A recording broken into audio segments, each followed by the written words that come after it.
더 정치 14번째 시간입니다. 추석 연휴 기간 반기문 유엔 사무총장이 뉴스의 주인공으로 떠올랐는데요. 내년 1월에 귀국해서 성과복을 하겠다 이런 얘기를 했죠.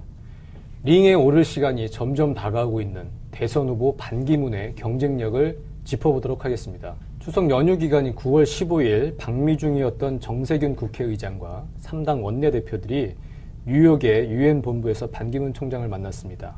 그 자리에서 정진석 새누리당 원내대표가 귀국 후에 국민들께 보고하는 자리가 있어야 하는 것 아니냐 이렇게 물으니까 반기문 총장이 그런 기회가 있으면 좋겠다 이렇게 답을 했다는 건데요. 이 부분에 대해서 반기문 총장이 일단은 어쨌든 대선 도전 이 부분에 대한 정치적 메시지를 던졌다고 봐야 하는 걸까요?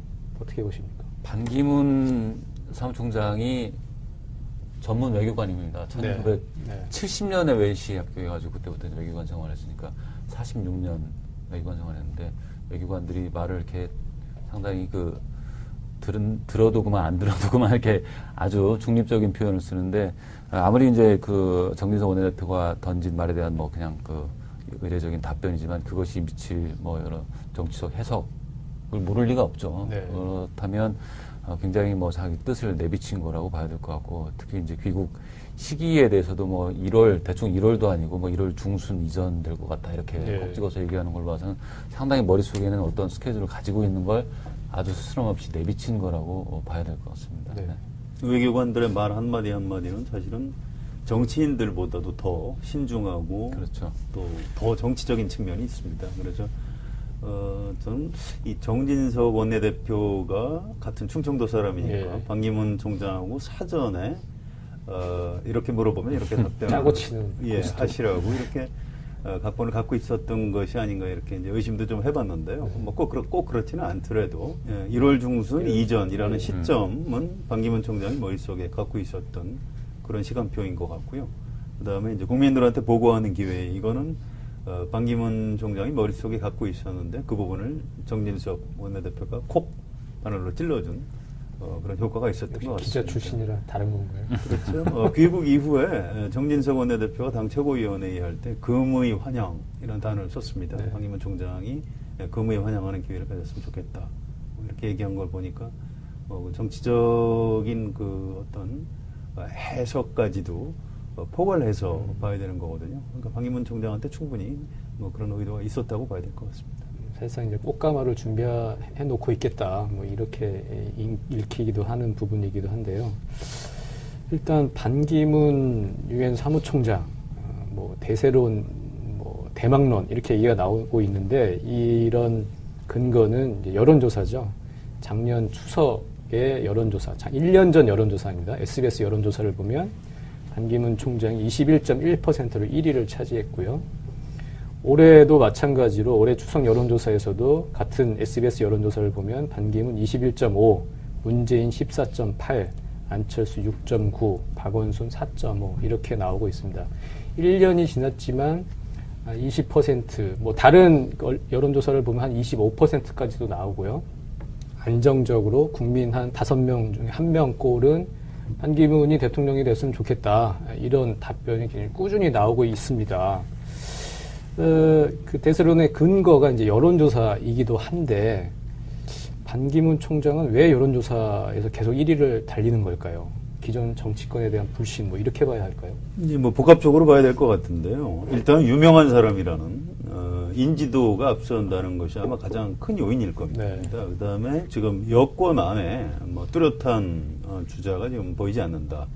여권의 무주공산 이런 상태에서 이제 돋보이는 것 같고요. 물론 또 이제 반정치주의, 그러니까 기존 정치인들의 실망한 국민들이 반기문이라는 정치인 출신이 아닌 외교관 출신한테 어떤 보내는 지지, 이런 세 가지 정도가 겹쳐서 지금 반기문 현상 같은 것이 나타나고 있는 것 같습니다. 19일 새누리당 최고위원 회의에서 정진석 원내대표에 이어서 조원진 최고위원, 친박 핵심이죠. 조원진 최고위원까지 반기문 총장의 포부를 이제 반기는 그런 발언을 했습니다. 그러니까 충청 출신인 정진석 원내대표뿐만이 아니라 새누리당 친박들도 반기문 총장을 상당히 좀 바라고 목을 메고 있는 건 사실이라고 봐야겠죠.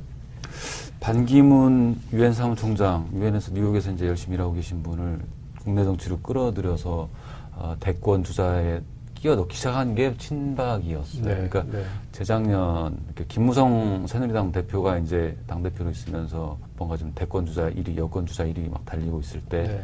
친박계는 사실 그게 보기가 별로 안 좋았고 그래서 자기들도 뭔가 대안 카드를 좀 들이밀어야겠고 김무성 대표의 그 독주를 좀 막아야 될 계산도 있었겠죠. 그러면서 나온 게 자기들 뭐 국가 경제력 강화 포럼 이런 데에서 반기문을 가지고 무슨 주제로 토론회를 하고 네. 해서 이제 끌어올린 겁니다. 정치권 여의도에 가져온 거예요. 그 뒤로 이제 홍문종 뭐 이런 분들이 반기문 대선 주자 카드로서 굉장히 괜찮다. 그리고 이제 어느 순간은 이제 상수가 됐다. 이렇게 해서 꾸준히 뛰어왔죠. 예, 친박들이 주축이 돼서. 그러다가 또 이게 의도한 것인지 또 일부 뭐 우연과 의도가 겹쳤겠습니다만 그 충청권 출신인 정진석 원내대표가 네. 이제 원내대표가 된 거죠. 그래서 또 거기에 더 훨씬 더 탄력이 붙는 이런 양상인 거죠. 네. 친박 쪽에서는 확실히 뭐 어떤 의도도 좀 가지고 있는 것 같습니다. 뚜렷하게 이제 친박 안에 대선 주자가 보이지 않는 상황에서 반기문 같은 이제 유명한 인사를 간판으로 내세우고 네. 실제 어떤 정권 권력의 핵심은 지금 박근혜 대통령을 비롯한 친박들이 박근혜 대통령 퇴임 이후에도 유지하는 뭐 그런 시나리오를 가지고 이제 친박들이 반기문 외치고 있는 것 같고요. 특히 그 친박 중에서도 이제 반기문 총장에 대해서 아주 강하게 지지하는 분들이 뭐 윤상현, 또 홍문종, 또 안홍준 전 의원 이런 분들인데 이런 분들의 특징이 좀 약간 안 좋은 표현으로 하면 이제 뭐 꾼이라는 표현더라고요. 뭐 이제 선수다. 그러니까 어떤 정치 기획과 전술 전략에 아주 능한 사람들이다. 이런 분석이 있습니다. 따라서 이제 친박에서 이제 반기문을 띄우는 이유는 자신들의 영향력을 좀 지속하기 위해서 그런 의도 좀 가지고 있다. 뭐 이렇게 보는 게 상식적일 것 같습니다. 지금 친박이 자신들의 주도권을 계속 유지하기 위해서는 상당히 좀 만만한 카드. 그렇죠. 얼굴마당. 네, 정치를 잘 모르면서 네. 뭐 인지도는 높고 뭐 유명한 사람 이런 사람이 필요한데 이제 그 사람이 이제 반기문 총장인 것이죠. 자, 이런 여러 가지 상황이 복합적으로 작용을 해서 어쨌든 지금 반기문 총장이 1년 가까이, 1년 넘게 지지율 1위를 이제 달리고 있는데 일단 좀 강점과 약점, 뭐 위기, 기회, 뭐 이런 부분을 조금 분석을 해보겠습니다. 일단 반기문 총장의 강점과 기회 좀 좋은 쪽을 좀 살펴보도록 하겠는데 아까 말씀 주신 것처럼 일단 높은 인지도 그리고 친박의 후원 뭐 이런 것들이 다 강점이라고 볼 수 있겠죠. 그렇습니다. 인지도가 높고요. 특히 이제 유엔 사무총장은 뭐 세계의 대통령이다. 뭐 이런 표현이 가능하고요. 반기문 총장이 위인전이 있고 네. 또 저희 아이도 읽었습니다. 그렇죠. 어린이들이 이제 반기문 총장 위인전을 지금 읽고 있습니다. 네. 이렇게 이미 그 뭐 어떤 살아있는 전설이라고 할까요? 뭐 이런 정도의 아주 강한 높은 인지도가 이제 강점이고요. 또 개인적인 매력도 꽤 있다고 합니다. 네. 외교관들, 또 정치인들, 또 언론계 이런 분들에 따르면 굉장히 인품이 좀 넉넉하고 어떤 스킨십이라고 할까요? 대인관계에서 굉장히 좀 매력적인 요소 같은 것들은 좀 확실히 있다고 합니다. 앞으로 실제로 정치를 하게 되면 그런 요인이 좀 발현이 될 가능성 그런 것들이 좀 있다는 거죠. 그런 게 아마 강점이 될 것 같습니다. 네. 제가 보기엔 가장 또 강점은 지금 현실 국내 정치에 있지 않다는 게 강점인 것 같아요. 이렇게 아까도 뭐 지지도 말씀하셨지만 지금 대선 주자로 거론되는 게 한 13명 여야 합쳐서 그 정도 안팎이 되는데 보면 반기문 총장 빼고는 다 현실 정치에 몸담고 있는 분들이에요. 기초단체장을 하든 광역단체장을 하든 국회의원을 하든 전직 의원이었든. 근데 그분들은 이제 인지도에서는 물론 뭐 반 총장보다 많이 떨어지지만 어쨌거나 국민들이 그 사람들 정치하면서 이렇게 겪어온 과정을 대충은 그래도 이렇게 알고 있단 말이죠. 그건 어느 정도 판단이 내려진 거죠. 네. 저분의 수준이 어느 정도라는 거 이 내심 가지고 있는데 반기문 사무총장 같은 경우는 이제 큰 세계 대통령으로서만 아주 좋은 이미지로만 지금 남아있는 상태고 장외에 머물고 있다는 점 때문에 고공행진을 할 수 있는 그런 강점, 기회 이게 되는 것 같습니다. 예. 그게 오히려 이제 나중에 장내로 들어갔을 때는 그렇죠. 정반대가 될 수 정반대로 위험 요인이 될 수 있는 건데요. 아무튼 이제 현재 그 강점이기도 하고 이제 그게 기회 요인인 네. 것이죠. 기존 정치에 대한 국민들의 실망감. 이것이 이제 반기문 총장이 현 단계에서는 이제 기회 요인으로 작용을 하고 있다고 봐야 되고요. 또 이제 북한이 5차 핵실험을 했는데 이 한반도의 어떤 그 위기 상황이 높아갈수록 아무튼 그 국제 정치에 대한 안목 같은 걸 가지고 있는 반기문 총장이 대한민국의 대통령을 하는 것이 괜찮지 않겠느냐. 네. 이런 생각을 하는 국민들이 이제 많아질 가능성이 좀 있는 것이죠. 그런 것들이 이제 현재로선 기회 요인이라고 봐야 될 것 같고요. 또 여권의 후보가 되는 순간 대통령이 될 가능성이 과연 이제 얼마가 되느냐 이 부분이 중요한 관심사인데요. 이른바 그 삼자필승론이라는 게 있습니다. 이제 야권의 분열 상황이 반기문 총장한테 이제 기회가 될 수 있다. 이제 이런 얘기입니다. 최근에 그 안철수 의원이 양극단 세력하고는 절대로 손을 잡지 않겠다. 이런 얘기를 하고 있는데요. 1987년에 김영삼, 김대중 두 야권 후보가 이제 후보 단일화에 실패하는 바람에 노태우 민정당 후보가 36.6%로 대통령에 당선된 일이 있습니다. 네. 마찬가지로 이번 4.13 총선의 정당 득표율을 보면 새누리당이 33.5%, 국민의당이 26.7%, 그리고 더민주 25.5%, 정의당이 7.2% 이렇게 나왔는데요.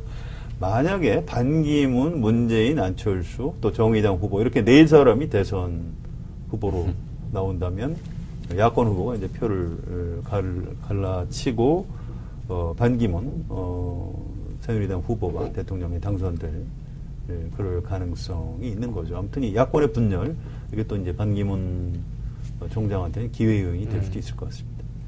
반 총장이 지지율을 그걸 세대별로 보면요, 거기서도 좀 뭐 강점이라고 볼 수 있는 게 있는데 전국 평균이 그러니까 9월 그 추석 전에 나온 한국갤럽 조사인데 전국 평균 27%로 이제 1등을 했는데 대선 주자들 중에서 근데 40대 이상에서 높게 나와요. 그러니까 네. 특히 이제 5, 60대. 40대에서는 29%예요. 그러니까 전국 평균보다 2%포인트 높게 나온 거죠. 근데 50대, 60대는 34%예요, 둘 다. 그러니까 5, 60대에서 지지율이 높다는 얘기인데 이분들이 투표 의지가 높은 분들이기 때문에 네. 강점이 될 수 있죠. 물론 뭐 내년 대선 그 투표율을 또 봐야겠지만. 그리고 이제 이분이 가진 이미지가 이런 걸 보면 1944년생인데 올해 이제 만 72. 그러니까 국민들이 이제 어느 정도 연륜이 있는 분들이 볼 때는 굉장히 안정감을 주는 그런 이미지여서 좀 호감도가 더 높아지는 거 아닌가.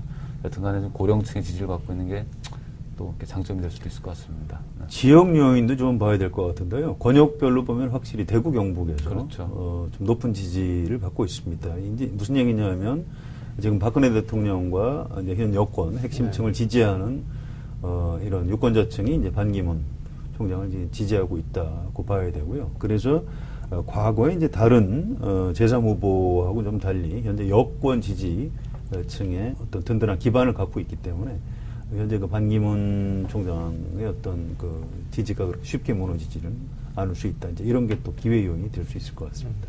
자, 여기까지가 이제 반기문 총장의 강점, 기회 요인인데, 물론 이제 약점도 존재하겠죠. 위험 요인도 있겠고요. 정치 경험이 없다든지 이런 거는 상당히 큰 약점이라고 할 텐데요. 약점과 위험 요인 어떤 게 있을까요? 일단 약점은 개인적으로 이제 국내 정치하고 경제를 전혀 모른다 이제 네. 이런 부분이고요. 뭐 그 이외에 이분이 이제 관료 출신이기 때문에 뭐 검증에서 뭐 비리가 있다거나 이렇게 한 방에 훅 가는 이런 약점이 있지는 않을 걸로 저는 예상을 합니다. 다만 대선 후보가 된다는 것은 순간순간 중요한 정치 현안에 대한 이제 판단력, 또 이제 메시지를 얼마나 정확히 내느냐, 또 국민들한테 신뢰를 주느냐 이런 부분인데 이런 부분은 사실은 아직 검증이 안 된 것이죠. 이분이 어쨌거나 야당이 아닌 여당 후보로 나올 가능성이 굉장히 높은 상황이지 않습니까? 본인도 뭐 보수 쪽을 얘기했던 것 같고. 그런데 그게 이제 위협 요인이 될 수 있는 거죠. 지금 이제 이명박 박근혜 정부 10년, 내년까지 10년을 거치게 되는데 사람들 마음속에 이제 정권 교체에 대한 좀 열망들이 좀 높아가는 상황인데 새누리당 후보가 돼서 나왔을 때 이겨낼 수 있을 것인가, 그거를 뛰어넘을 정도의 역량과 세를 갖출 수 있는가.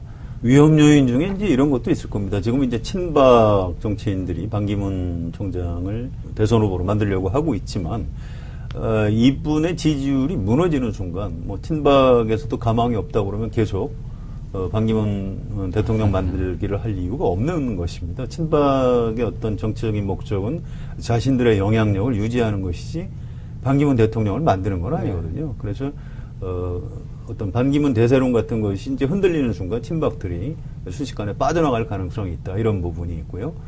또 한 가지는 이제 그 참모들입니다. 사실은 반기문 총장 주변에 지금 정치 참모들은 존재하지 않는다고 하고요. 주로 외교관 출신들로서 이제 정치적 경험이 좀 있는 분들 몇 사람들이 이제 주변에 포진하고 있는데, 외교관들의 어떤 특징이 있습니다. 이런 분들은 정권을 잡아서 국정을 운영할 때는 외교관의 특징이 이제 대화와 타협과 협상 뭐 이런 것들인데, 그건 굉장한 정치의 강점이 될 수 있지만, 대선 경선과 본선을 치르는 과정에서 사실은 어떤 편가르기, 내지 적과 악원을 구분하고 우리 쪽을 규합해서 상대를 이겨야 되는 전쟁이죠, 사실.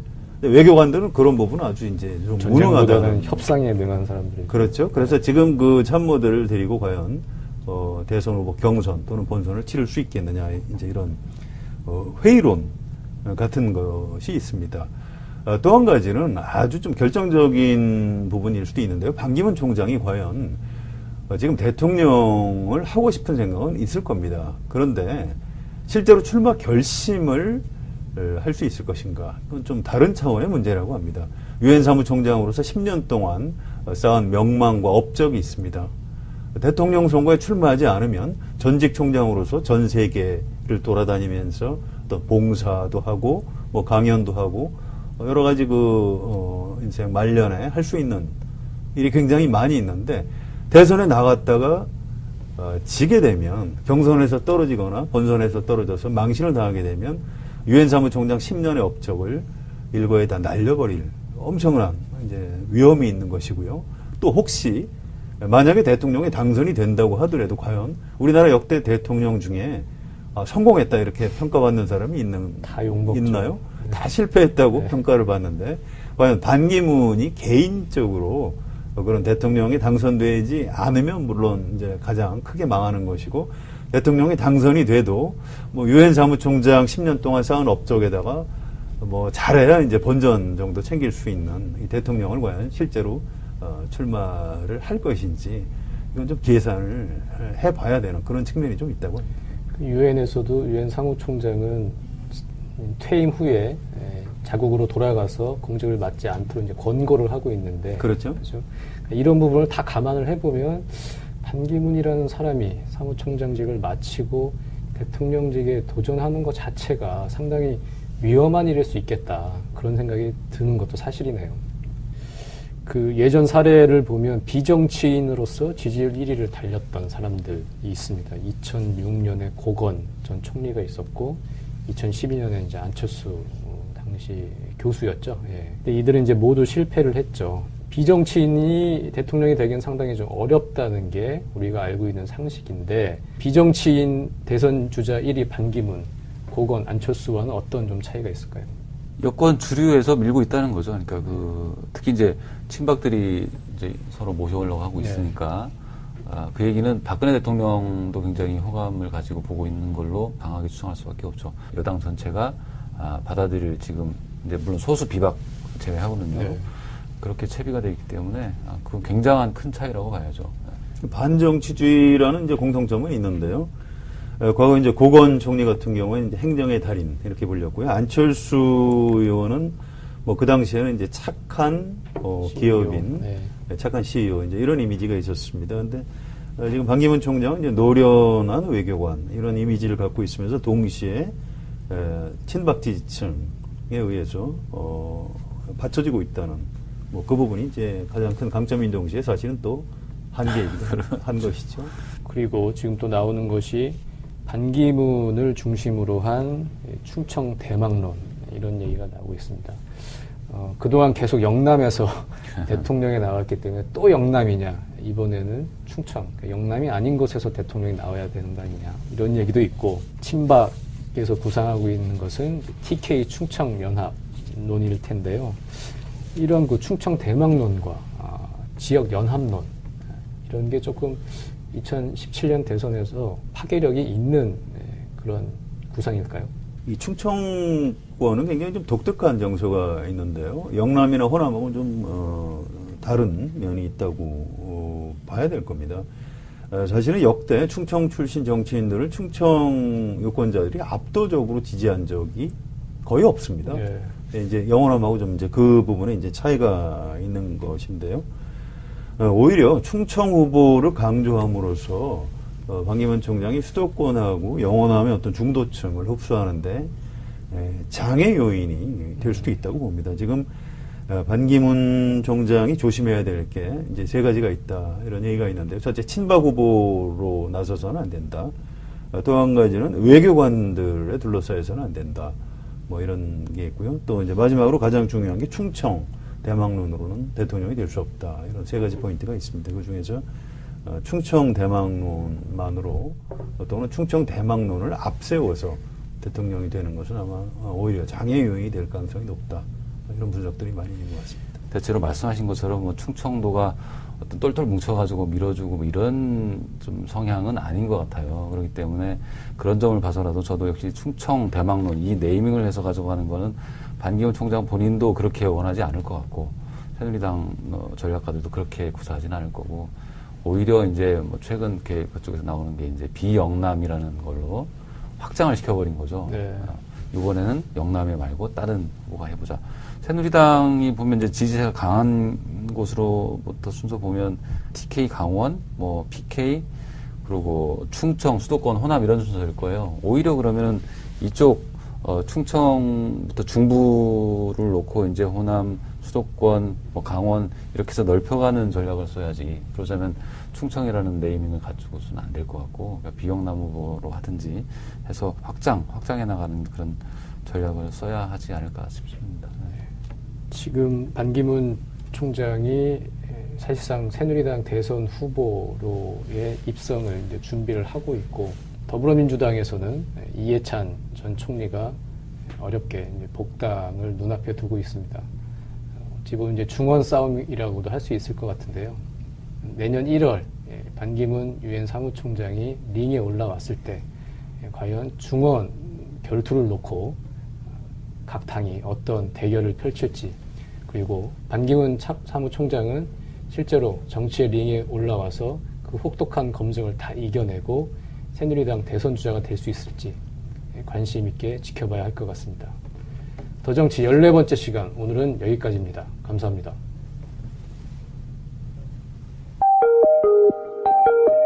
뭐 이제 선수다. 그러니까 어떤 정치 기획과 전술 전략에 아주 능한 사람들이다. 이런 분석이 있습니다. 따라서 이제 친박에서 이제 반기문을 띄우는 이유는 자신들의 영향력을 좀 지속하기 위해서 그런 의도 좀 가지고 있다. 뭐 이렇게 보는 게 상식적일 것 같습니다. 지금 친박이 자신들의 주도권을 계속 유지하기 위해서는 상당히 좀 만만한 카드. 그렇죠. 얼굴마당. 네, 정치를 잘 모르면서 뭐 인지도는 높고 뭐 유명한 사람 이런 사람이 필요한데 이제 그 사람이 이제 반기문 총장인 것이죠. 자, 이런 여러 가지 상황이 복합적으로 작용을 해서 어쨌든 지금 반기문 총장이 1년 가까이, 1년 넘게 지지율 1위를 이제 달리고 있는데, 일단 좀 강점과 약점, 뭐 위기, 기회, 뭐 이런 부분을 조금 분석을 해보겠습니다. 일단 반기문 총장의 강점과 기회, 좀 좋은 쪽을 좀 살펴보도록 하겠는데, 아까 말씀 주신 것처럼 일단 높은 인지도, 그리고 친박의 후원, 뭐 이런 것들이 다 강점이라고 볼 수 있겠죠. 그렇습니다. 인지도가 높고요. 특히 이제 유엔 사무총장은 뭐 세계의 대통령이다. 뭐 이런 표현이 가능하고요. 반기문 총장이 위인전이 있고, 네. 또 저희 아이도 읽었습니다. 그렇죠. 어린이들이 이제 반기문 총장 위인전을 지금 읽고 있습니다. 네. 이렇게 이미 그 뭐 어떤 살아있는 전설이라고 할까요? 뭐 이런 정도의 아주 강한 높은 인지도가 이제 강점이고요. 또 개인적인 매력도 꽤 있다고 합니다. 외교. 그러니까 재작년 김무성 새누리당 대표가 이제 당 대표로 있으면서 뭔가 좀 대권 주자 1위, 여권 주자 1위 막 달리고 있을 때 친박계는 사실 그게 보기가 별로 안 좋았고, 그래서 자기들도 뭔가 대안 카드를 좀 들이밀어야겠고, 김무성 대표의 그 독주를 좀 막아야 될 계산도 있었겠죠. 그러면서 나온 게 자기들 뭐 국가 경제력 강화 포럼 이런 데에서 반기문을 가지고 무슨 주제로 토론회를 하고 해서 이제 끌어올린 겁니다. 정치권 여의도에 가져온 거예요. 그 뒤로 이제 홍문종 뭐 이런 분들이 반기문 대선 주자 카드로서 굉장히 괜찮다. 그리고 이제 어느 순간은 이제 상수가 됐다. 이렇게 해서 꾸준히 뛰어왔죠. 친박들이 주축이 돼서. 그러다가 또 이게 의도한 것인지 또 일부 뭐 우연과 의도가 겹쳤겠습니다만, 그 충청권 출신인 정진석 원내대표가 이제 원내대표가 된 거죠. 그래서 또 거기에 더 훨씬 더 탄력이 붙는 이런 양상인 거죠. 네. 친박 쪽에서는 확실히 뭐 어떤 의도도 좀 가지고 있는 것 같습니다. 뚜렷하게 이제 친박 안에 대선 주자가 보이지 않는 상황에서 반기문 같은 이제 유명한 인사를 간판으로 내세우고 실제 어떤 정권 권력의 핵심은 지금 박근혜 대통령을 비롯한 친박들이 박근혜 대통령 퇴임 이후에도 유지하는 뭐 그런 시나리오를 가지고 이제 친박들이 반기문 외치고 있는 것 같고요. 특히 그 친박 중에서도 이제 반기문 총장에 대해서 아주 강하게 지지하는 분들이 뭐 윤상현, 또 홍문종, 또 안홍준 전 의원 이런 분들인데, 이런 분들의 특징이 좀 약간 안 좋은 표현으로 하면 이제 뭐 꾼이라는 표현도 하고요. 뭐 그렇죠. 또 더 정치적인 측면이 있습니다. 그래서 저는 이 정진석 원내대표가 같은 충청도 사람이니까 반기문 총장하고 사전에 이렇게 물어보면 이렇게 답변을 짜고 치는 하시라고 이렇게 각본을 갖고 있었던 것이 아닌가 이렇게 이제 의심도 좀 해봤는데요. 뭐 꼭 그렇지는 않더라도 1월 중순 이전이라는 시점은 반기문 총장이 머릿속에 갖고 있었던 그런 시간표인 것 같고요. 그다음에 이제 국민들한테 보고하는 기회, 이거는 반기문 총장이 머릿속에 갖고 있었는데 그 부분을 정진석 원내대표가 콕 바늘로 찔러준 그런 효과가 있었던 것 같습니다. 기자 출신이라 다른 건가요? 그렇죠. 귀국 이후에 정진석 원내대표가 당 최고위원회의 할 때 금의 환영이라는 단어를 썼습니다. 반기문 총장이 금의 환영하는 기회를 가졌으면 좋겠다. 이렇게 얘기한 걸 보니까 정치적인 그 어떤 해석까지도 포괄해서 봐야 되는 거거든요. 그러니까 반기문 총장한테 충분히 뭐 그런 의도가 있었다고 봐야 될 것 같습니다. 사실상 이제 꽃가마를 준비해 놓고 있겠다, 뭐 이렇게 읽히기도 하는 부분이기도 한데요. 일단 반기문 유엔 사무총장, 뭐 대세론, 뭐 대망론 이렇게 얘기가 나오고 있는데, 이런 근거는 이제 여론조사죠. 작년 추석의 여론조사, 1년 전 여론조사입니다. SBS 여론조사를 보면 반기문 총장이 21.1%로 1위를 차지했고요. 올해도 마찬가지로 올해 추석 여론조사에서도 같은 SBS 여론조사를 보면 반기문 21.5, 문재인 14.8, 안철수 6.9, 박원순 4.5 이렇게 나오고 있습니다. 1년이 지났. 더 정치 14번째 시간입니다. 추석 연휴 기간 반기문 유엔 사무총장이 뉴스의 주인공으로 떠올랐는데요. 내년 1월에 귀국해서 성과복을 하겠다, 이런 얘기를 했죠. 링에 오를 시간이 점점 다가오고 있는 대선 후보 반기문의 경쟁력을 짚어보도록 하겠습니다. 추석 연휴 기간인 9월 15일 방미중이었던 정세균 국회의장과 3당 원내대표들이 뉴욕의 유엔 본부에서 반기문 총장을 만났습니다. 그 자리에서 정진석 새누리당 원내대표가 귀국 후에 국민들께 보고하는 자리가 있어야 하는 것 아니냐, 이렇게 물으니까 반기문 총장이 그런 기회가 있으면 좋겠다, 이렇게 답을 했다는 건데요. 이 부분에 대해서 반기문 총장이 일단은 어쨌든 대선 도전, 뭐 이 부분에 대한 정치적 메시지를 던졌다고 봐야 하는 걸까요? 어떻게 보십니까? 반기문 사무총장이 전문 외교관입니다. 1970년에 웨이시 합격해가지고 그때부터 외교관 생활을 했으니까 46년 외교관 생활했는데, 외교관들이 말을 이렇게 상당히 들어도 그만 안 들어도 그만 이렇게 아주 중립적인 표현을 쓰는데, 아무리 이제 그 정진석 원내대표가 던진 말에 대한 뭐 그냥 그 의례적인 답변이지만 그것이 미칠 뭐 여러 정치적 해석 그걸 모를 리가 없죠. 네. 그렇다면 굉장히 뭐 자기 뜻을 내비친 거라고 봐야 될 것 같고, 특히 이제 귀국 시기에 대해서도 뭐 1월, 대충 1월도 아니고 뭐 1월 중순 이전 될 것 같다, 이렇게 네. 콕 찍어서 얘기하는 걸 봐서는 상당히 머릿속에는 어떤 스케줄을 가지고 있는 걸 아주 스스럼 없이 내비친 거라고 봐야 될 것 같습니다. 네. 외교관들의 말 한마디 한마디는 사실은 정치인들보다도 더 신중하고, 하지만 20%, 뭐 다른 여론조사를 보면 한 25%까지도 나오고요. 안정적으로 국민 한 5명 중에 1명 꼴은 반기문이 대통령이 됐으면 좋겠다, 이런 답변이 굉장히 꾸준히 나오고 있습니다. 그 대세론의 근거가 이제 여론조사이기도 한데, 반기문 총장은 왜 여론조사에서 계속 1위를 달리는 걸까요? 기존 정치권에 대한 불신, 뭐 이렇게 봐야 할까요? 이제 뭐 복합적으로 봐야 될 것 같은데요. 일단 유명한 사람이라는 인지도가 앞선다는 것이 아마 가장 큰 요인일 겁니다. 네. 그다음에 지금 여권 안에 뭐 뚜렷한 주자가 지금 보이지 않는다. 여권의 무주공산 이런 상태에서 이제 돋보이는 것 같고요.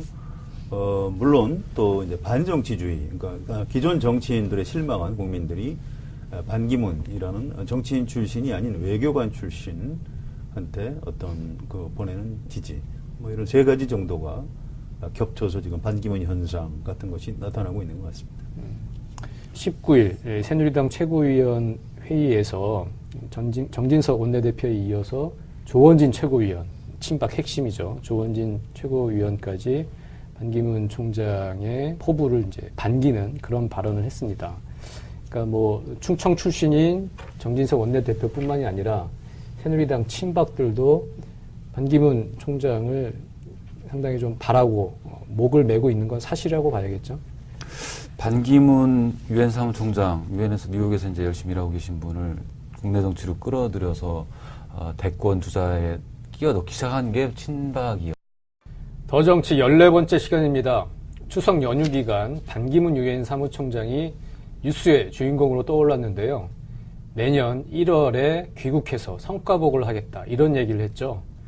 링에 오를 시간이 점점 다가오고 있는 대선 후보 반기문의 경쟁력을 짚어보도록 하겠습니다. 추석 연휴 기간인 9월 15일 방미 중이었던 정세균 국회의장과 3당 원내대표들이 뉴욕의 유엔 본부에서 반기문 총장을 만났습니다.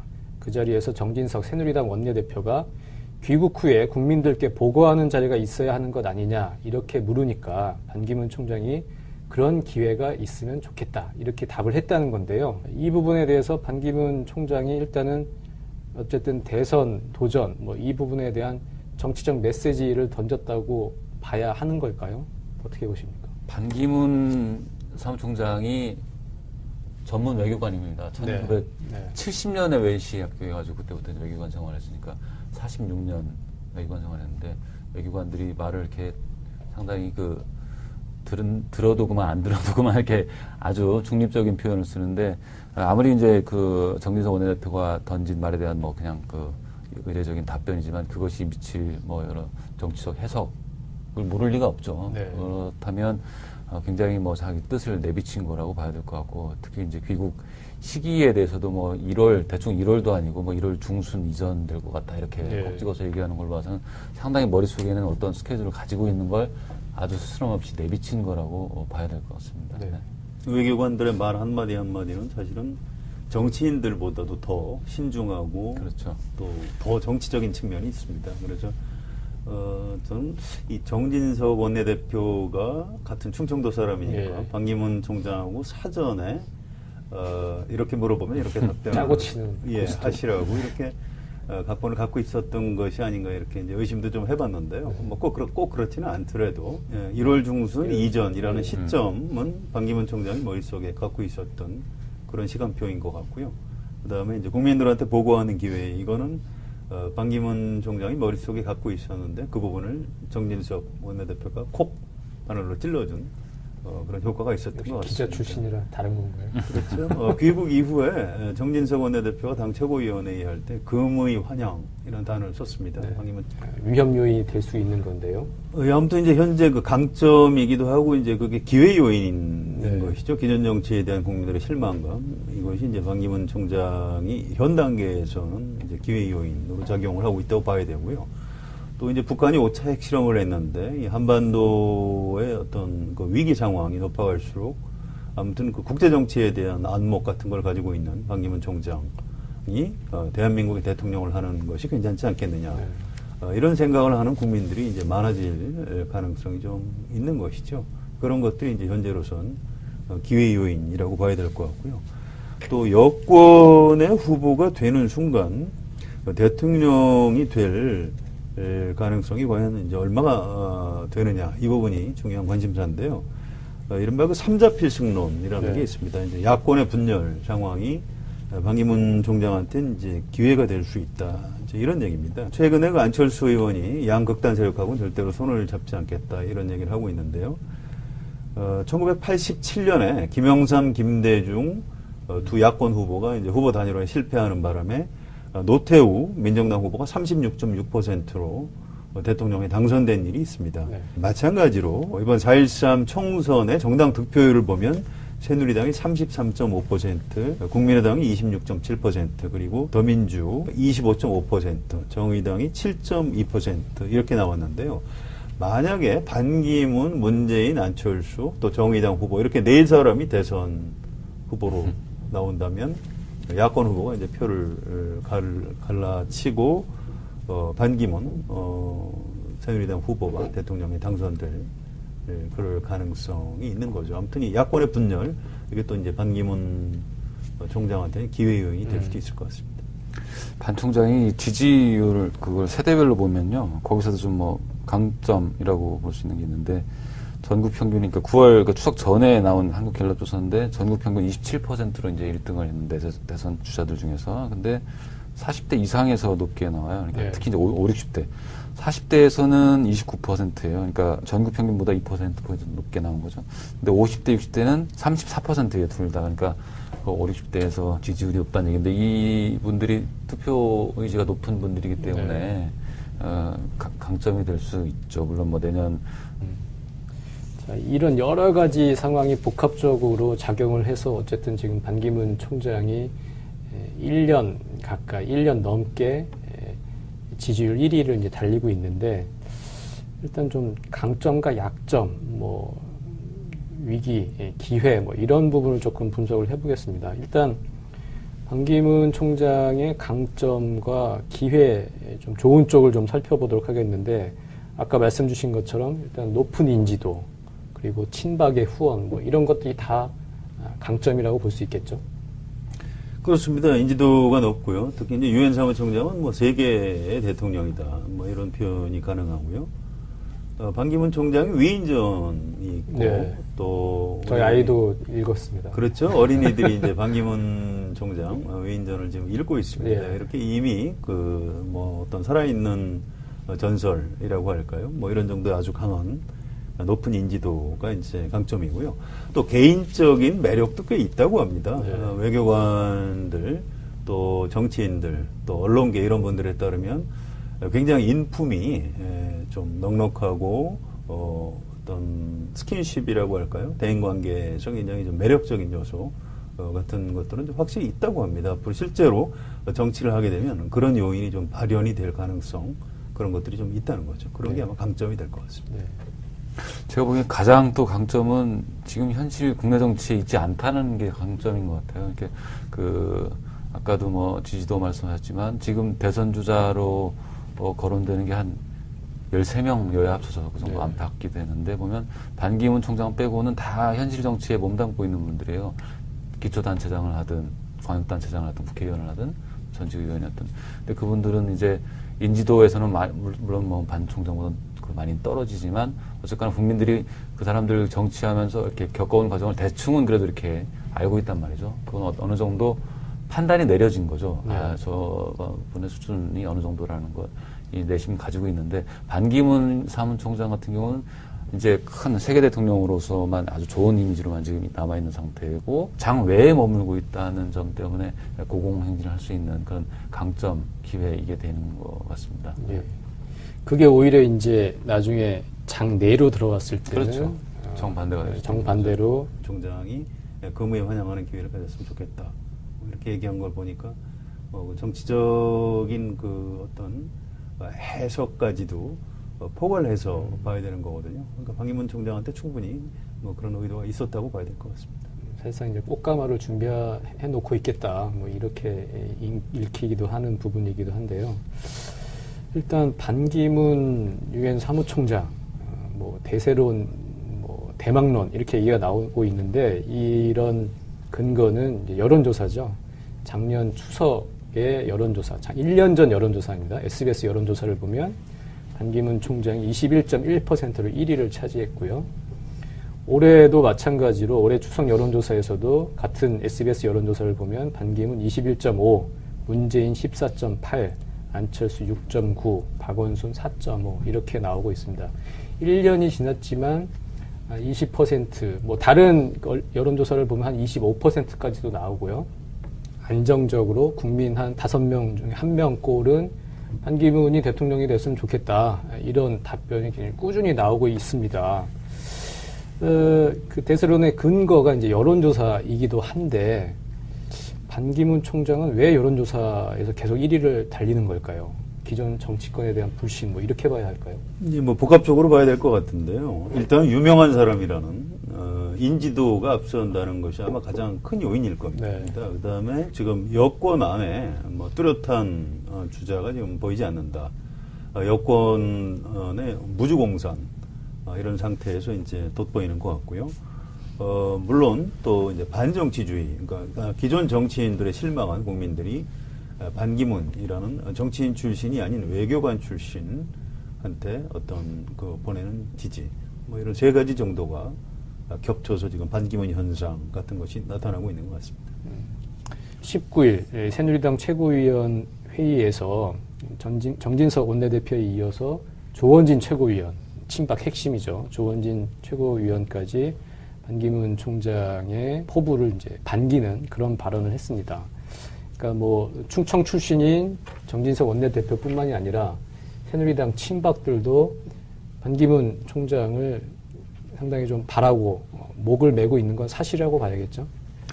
반기문 유엔 사무총장, 유엔에서 뉴욕에서 이제 열심히 일하고 계신 분을 국내 정치로 끌어들여서 대권 주자에 끼워넣기 시작한 게 친박이었어요. 네, 그러니까 네. 재작년 김무성 새누리당 대표가 이제 당대표로 있으면서 뭔가 좀 대권 주자 1위, 여권 주자 1위 막 달리고 있을 때 네.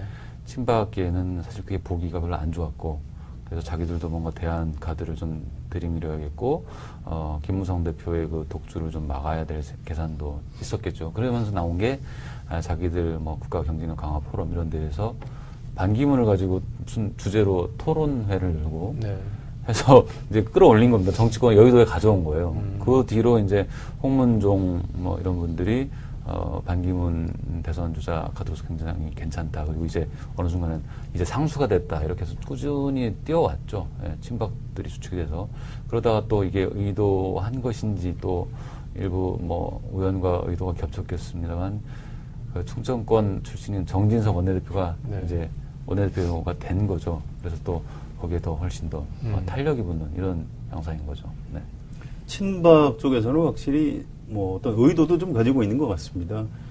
뚜렷하게 이제 친박 안에 대선 주자가 보이지 않는 상황에서 반기문 같은 이제 유명한 인사를 간판으로 내세우고 네. 실제 어떤 정권 권력의 핵심은 지금 박근혜 대통령을 비롯한 친박들이 박근혜 대통령 퇴임 이후에도 유지하는 뭐 그런 시나리오를 가지고 이제 친박들이 반기문 외치고 있는 것 같고요.